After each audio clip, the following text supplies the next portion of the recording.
Hello, everybody. Welcome. My name is Ron Krauskopf, and I am your host of the CRE Playbook, where you get your deals, strategies, and tactics to increase and level up your investing game. I'm looking forward to today's guest, Ron Krauskopf. We'll get into some of the details about where he's operating his property management company, his entrepreneurial journey, as well as a really, really interesting story about how we met. And we'll get into some of that shortly. We are long lost cousins. We did some great stuff, great research on that. So excited to share some of that. And really what we're going to talk about today is the marriage between property management, asset management, and why, as an investor, you really want to be paying attention to who your partners are, right, in the space of property management, and your role as an asset manager as well. So without further ado, Ron, welcome to the show. Super thrilled to have you.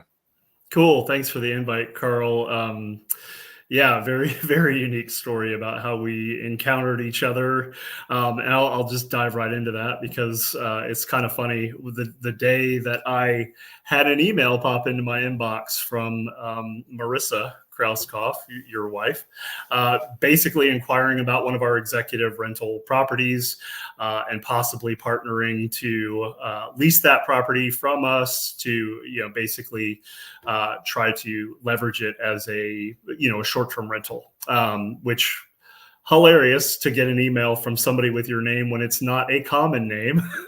Yep. In fact, I rarely encounter it, and to have that pop into the inbox and be like, and my response to her was, do you know who you're emailing? Just because, I had myself as owner of the business and didn't know if her research provided that information, but yeah, it was wild. And, immediately, started researching her and the family, and also responding to see if we could figure out how we were related. And fast forward to a little while later, you were on your way to Charleston for a conference, and we were able to connect. And by that time, found out that we were, in fact, long lost cousins. That's awesome. Yeah, absolutely. So I think one of the things that I like most about it is that you're an entrepreneur as well. You're a business owner. You've been running this for how long now? So the property management business is 7 years old. However, I owned a contracting business 10 years ago with a couple of partners, and we also were buying and flipping real estate. So we would find a property that was distressed in a nice neighborhood, and we would go in and gut it and fix it up. We would also, at the time, we started working with property managers to try to fill those properties as a tenant occupied investment and sold those to investors from that point with the tenant already in. So it's already, monetize. And so, we're able to, it was a pretty nice little niche market, and we did well with it. I think what we came to find out is, it's a lot of work. Certainly not what you see on HGTV. I would argue that those shows are built more for the performance. It's definitely labor intensive. We were grinding it out on all ends because our contracting business, we were, renovating historic homes in downtown Charleston along the side of doing flips. So we were really burning the candle at all ends. But it was fantastic experience for me. Made a lot of contractor contacts at that time, made a lot of property management contacts at that time. And that's what kind of led to my research and idea that property management was an area that I felt I could do something well in. And we'll get into that more in a minute, but just kind of started to, I think my partners and I, we were already of the impression that everybody had their own niche within the business that they were awesome at. However, there were times that we each were like, I need your help over here. And then the other partner were pulling us in their direction. And anyway, we found at some point that it was best that we all kind of split apart and do what we were all best at. And it was at that time that I decided to segue into property management with all of my contracting contacts. Again, I feel like once you start down the entrepreneurial journey and small business ownership, You can't go back. You can't go back. And honestly, why would you want to? Once you experience that, and truthfully, the hardest part of entrepreneurship is deciding to take that first step and free yourself of, whatever tie you have to other companies and, just kind of the norm. And just once you take that step, you'll find that it's just a set of executable steps, to kind of walk you through that journey. And and lessons, but deciding to take that step is the biggest part. Yeah, I think entrepreneurship, you can really follow a generally speaking, a playbook in terms of, steps to set up the company, who you're going to hire, what's your market going to be, market research, and then start deploying, whether it's inside capital or outside capital via investors, and then start scaling the business to a certain critical mass. And then typically the entrepreneur would exit via sale or some type of exit on the business and go start all over again. Absolutely. You mentioned there was something I wanted to hone in on. You'd mentioned you did a lot of contracting before the property management side. I think that, that's something that's super critical and super valuable to you as a property manager, and something that, listeners should really take note of is, when you're talking to your property manager, what was their experience prior to being a property management company, right? You having the experience of remodeling old homes, really knowing how to value engineer, right? So how do I get the most value, i.e. the most rent or the highest sale price, effectively with the least amount of capital investment necessary, right? You're not trying to do this in a slumlord fashion, but you're really trying to do it from a hit the highest return on investment, which also takes into account tenant satisfaction, the tenure, or how long the tenant stays in place. And so I think, again, for listeners, is really understanding what your property manager's history was in general. So that way they can bring in a lot more value than just managing 100%. The tenant. And again, I think that's a great thing for, your clients. It's definitely a topic of conversation. It's kind of a nice segue. I like to start with the idea that the background that I come from and the value that brings to the relationship. I've taken a house apart to the studs and put it back together. So to have that knowledge, walking into a property, a lot of times when I meet with clients for the first time, I'll notice things with the house that need to be addressed, like a stain on the ceiling. I'm like, do you know what that is? I have found myself in clients' attics when I meet them before I've even signed a contract with them, because they don't know why that stain is on the ceiling, whether it's an air handler leaking in the attic or something along those lines. But my knowledge in building a house and putting it back together basically has aligned me to be able to kind of advise them in that way. When in actuality, what I'm going to be doing is managing their house top to bottom, soup to nuts, with keeping it maintained and keeping it rented. But having that knowledge certainly helps us cut right down to the nitty gritty when things go wrong, to get the right vendors on site to address those issues. Sure, that totally makes sense. And I think one thing that I started picking up on once I started owning on the larger multifamily side is annual inspections of every single unit, and making sure that we catch those little tiny things that right now look like a little water stain, but left unchecked for another 2 years would become rotting either subfloor or rotting wall joists, 2x4s, essentially the framing, and then it becomes a much larger expense than what it could have been if we caught it when we first noticed it.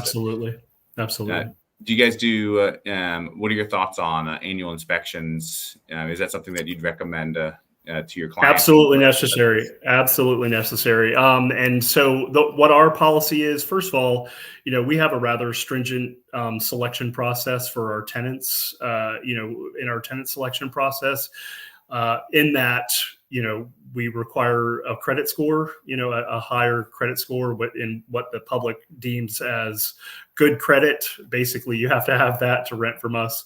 And then, a clean rental history and no evictions and no criminal records that would be a red flag. So outside of that, we find great tenants, and then we just allow them to enjoy the property. The law states that they have peaceful right to enjoyment of the property, and we do allow them to experience that without us coming and banging on the door every couple of months. What we do is we'll go do a full walkthrough inspection at 90 days out from when the lease is due up, to make sure that the house is in good working condition, that we don't see any stains on the ceiling, things like that haven't been reported. As long as everything's in good working order, we will at that time offer the tenant a lease renewal. But we have had our eyes on the property. We've been looking for things of that nature that, tell us whether or not we've got a great tenant in place that are reporting things. It's, the home's being looked after. But yeah, we put eyes on every property every 9 months, basically, before we offer any renewals. That's great. Well, hey, and I know we jumped into it. I'd love to back up a little bit again and talk about, generally speaking, why property management from the residential side is so critical, both to the small size operators, right? Those folks that are managing, let's say, under 20 units, or even for the larger scale operators that are managing 12, 20, 50, 100 plus unit complexes. And again, why is management so critical to the success? So what I have learned in this business, first of all, I'm still learning every day. And it's a process is absolutely necessary around proper management, and you can align yourself with good managers and you can align yourself with bad managers. So I highly recommend that as you start this journey and decide to take on a partner, if you will, a partner management firm to help you operate your business, that you do a good amount of research in that. But with that in mind, basically, the processes that are involved take years to develop, and I will continue to develop our business in that way, using the latest technologies and whatnot to help the business run efficiently, to make sure we're staying on top of all these maintenance items that we've mentioned. And when you're doing, handling a portfolio like this, it's important, to make sure that we've got processes that allow us to manage things and deal with them quickly. But it takes time to build that out. And if you are managing multiple properties, it's going to be extremely labor intensive and time consuming for you as an investor to basically waste your time on that, when you could partner with somebody that has already tried and tested their processes and have them in place ready to support you. Right. So I think the quicker you can align yourself, it just frees up your time as an investor to, basically grow out your portfolio and spend the time, considering investments rather than the day-to-day that's required with management.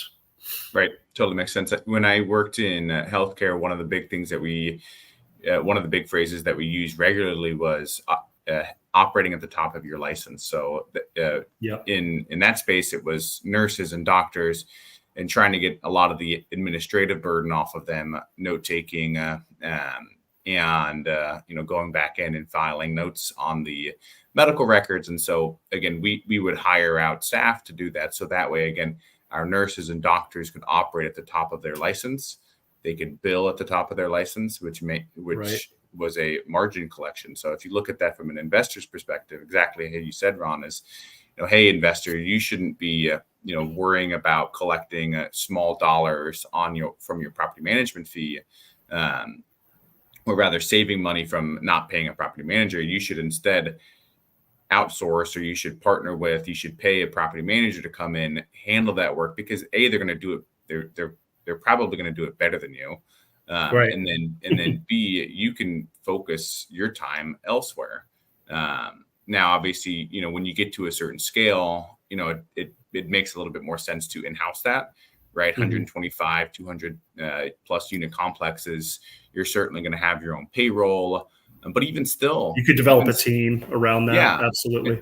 And even still, I frequently see operators still outsourcing and partnering with outside management firms to still manage the property. And so curious, I know your portfolio doesn't necessarily support the 200 plus unit complexes, but what's your thought about, whether a investor, asset manager, operator should be looking at partnering with a outside management company on those large scale complexes. Do you have any thoughts there? Not too much, because it's not our bread and butter in terms of, who our market is and the people that we typically work with.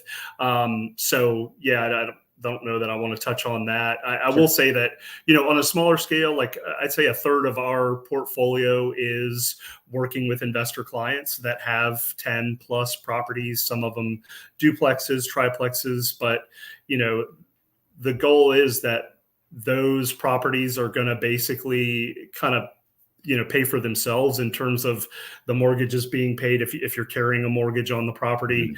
And you've probably bought in a market has some upside potential, like Charleston is. Charleston is in a huge growth spurt, and we're still adding people and investment properties regularly. It's still an awesome investment. We have investors calling us daily, just saying, I have my eye on the Charleston market. I'm aware that it is growing.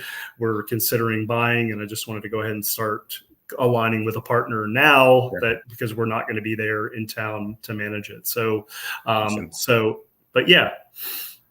What would you say would be the most effective way for an investor who's looking to get into a new market, to expand into a new market? What would you recommend the first 3 to 5 steps for that investor be? So what I have thought was savvy was the investors that are smart enough to call a property manager first and get a sense of the market. Talk about the different areas that are hotbeds for investment, with the ones that we've seen the most evolution in, and where we see other investor dollars being spent, where some of our clients are, so kind of align and get acquainted with the area in that fashion. But also, we use investor tools in-house to kind of, address the conversation and that most investors want to have, that we educate these clients on that they may not be aware of. Sites like rentfactspro.com is basically, and not to do a plug for them, there are several sites out there available on these lines, but these are investor tools that are set up not just to give like rent price, but these tools pull in market data, like census data that basically in a 20-page report can tell you the full rentability of a property, including rent price, so that you can add that to your research as far as whether or not it's a sound investment. But even with that, I recommend utilizing those tools and still going back and talking to your property manager, because their experience in the area, and they may have rentals in the neighborhood that you're considering.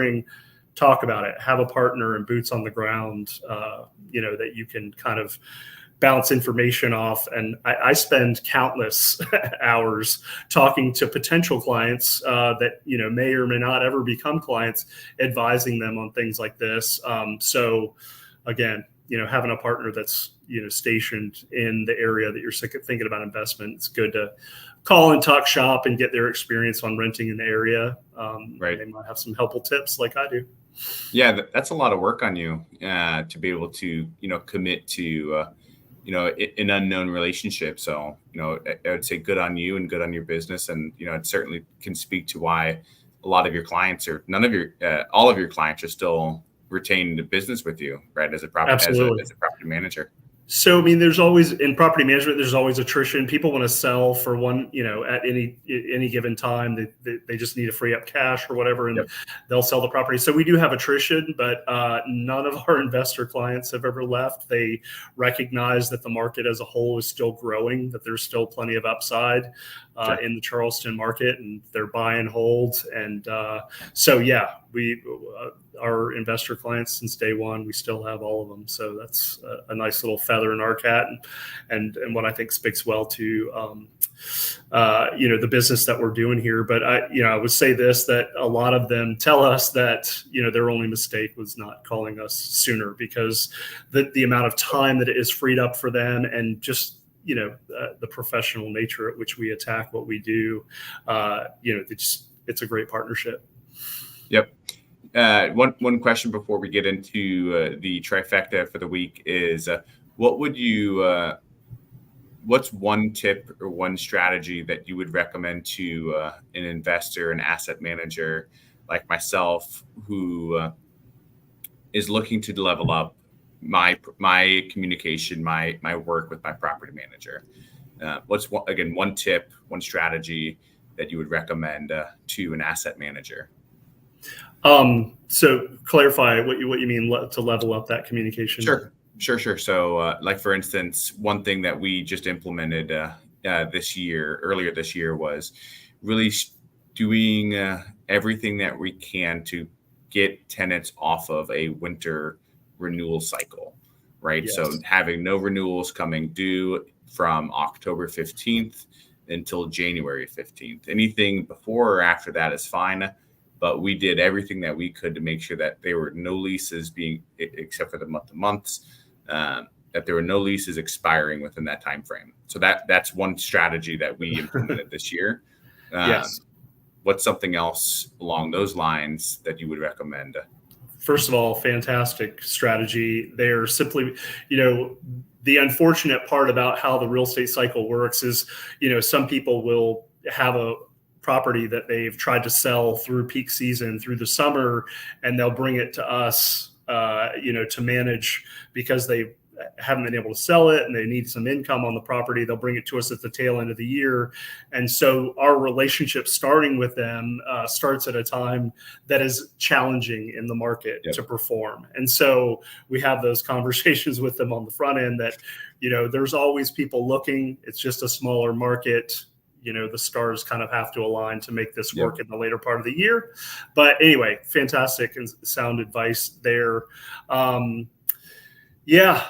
Without divulging too many entrepreneurial and trade secrets, there's a process to all of this, and I feel like the longer you do it, the more you learn. And anyway, there are plenty of tricks, and I would spend all day telling you about it. But anyway, we're going to pass on that one for now.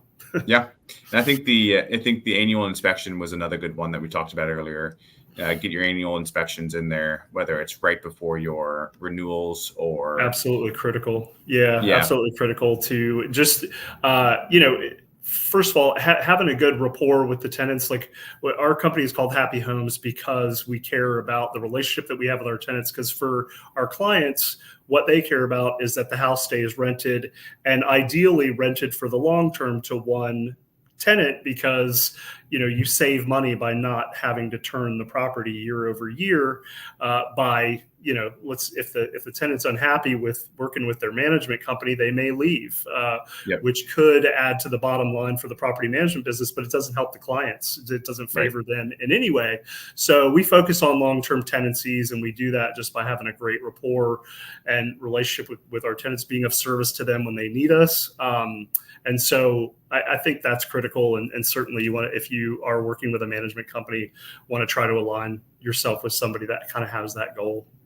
Love it. Completely agree. I think that's a really good one. Actually, I think as the owners, we certainly don't want to see a bunch of turnover, because again, like you said, it's not only the hard costs of going and fixing up, this, that, and the other thing, but it's also the lease up fee, absolutely, which, becomes more accretive to the business. So I try to point that out in the sales calls when I'm initially talking to people, that this can add up. When you have the leasing charge for finding new tenants and the fix up cost, you're saving thousands, up potentially $1,500 to $2,000 minimum for a turn, if you're not having to do that year over year. So over the long term, you definitely that should be the goal, to not turn the property every year.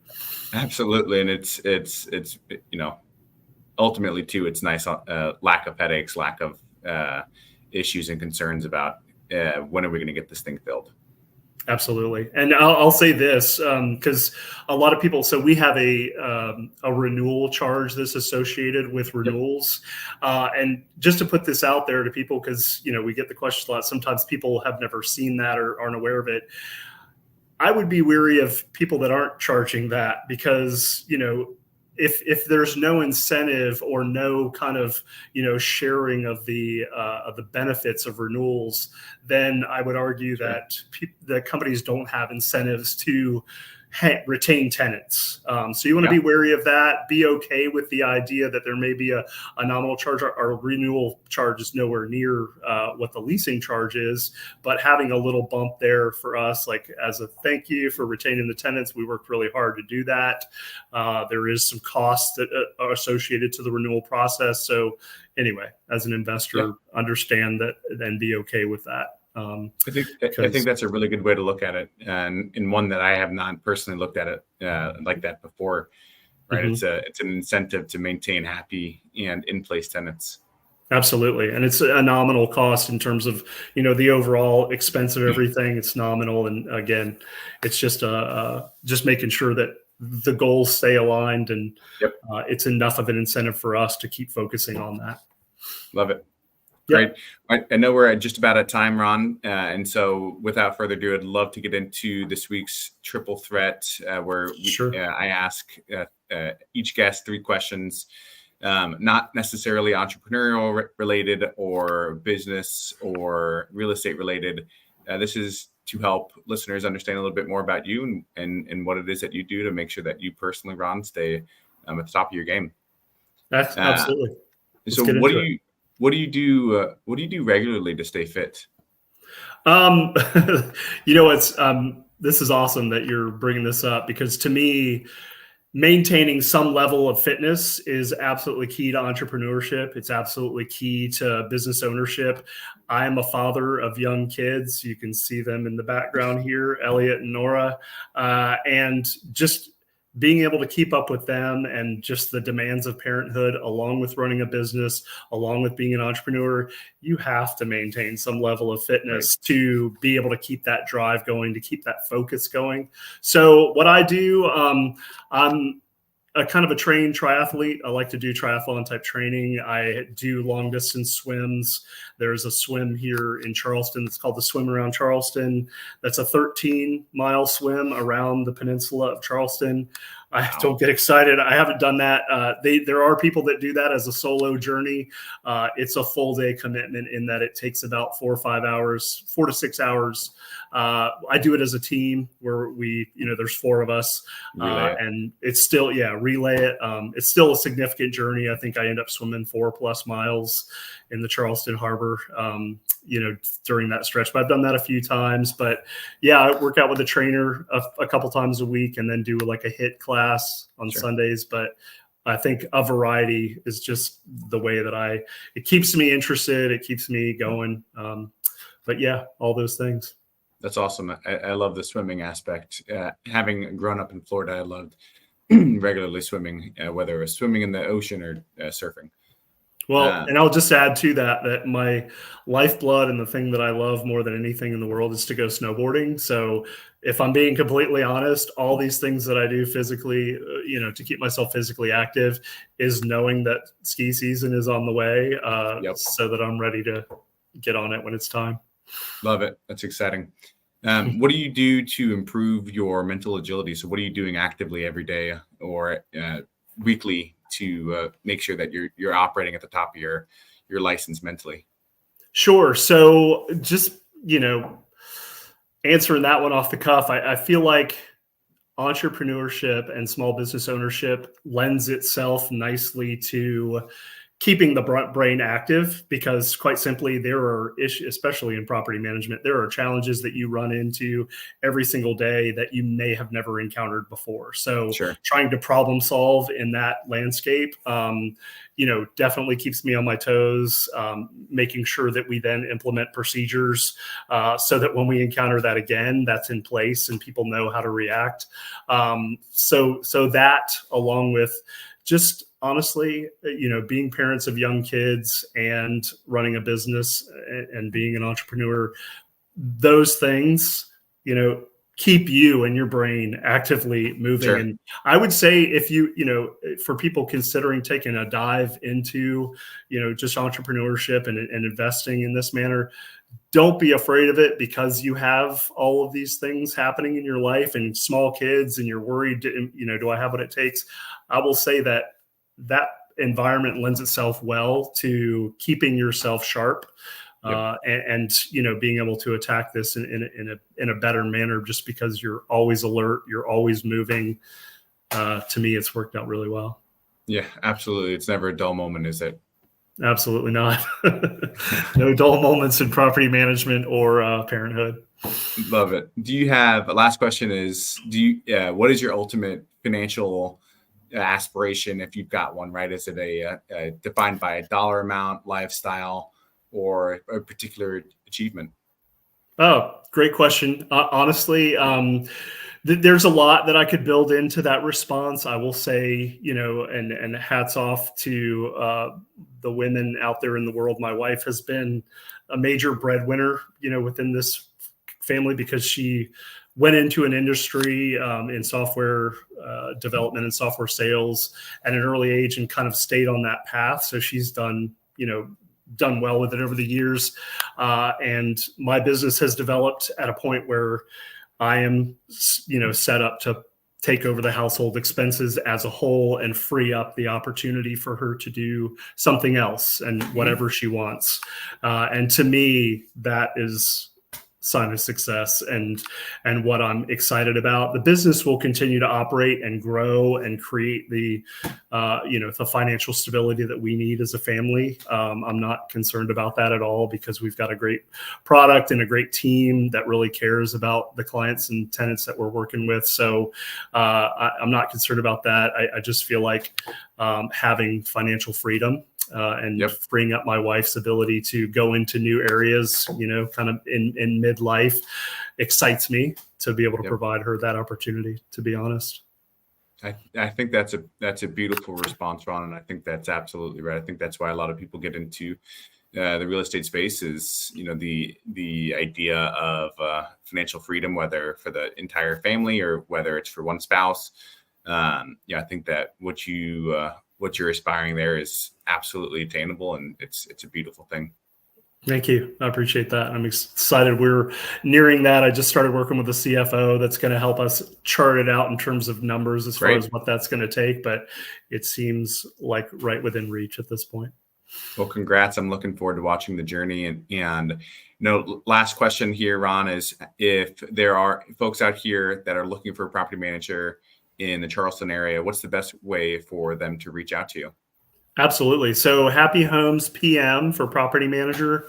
happyhomespm.com is our website. You'll find a lot of the information you need to know there. But, we're full service management. So we do everything, as I said earlier, top to bottom, and, happy to partner with you. But our main line is 843-608-8845. Or again, everything's on the website. Feel free to reach out to us that way. Love it. Well, thank you, Ron. Appreciate it. This was great. Great seeing you as always. Looking forward to getting back out to Charleston. Maybe we go do some snowboarding up here in Washington here soon. I would love it. All right. Thanks, better. Thanks, guys. Take care. Bye. Bye.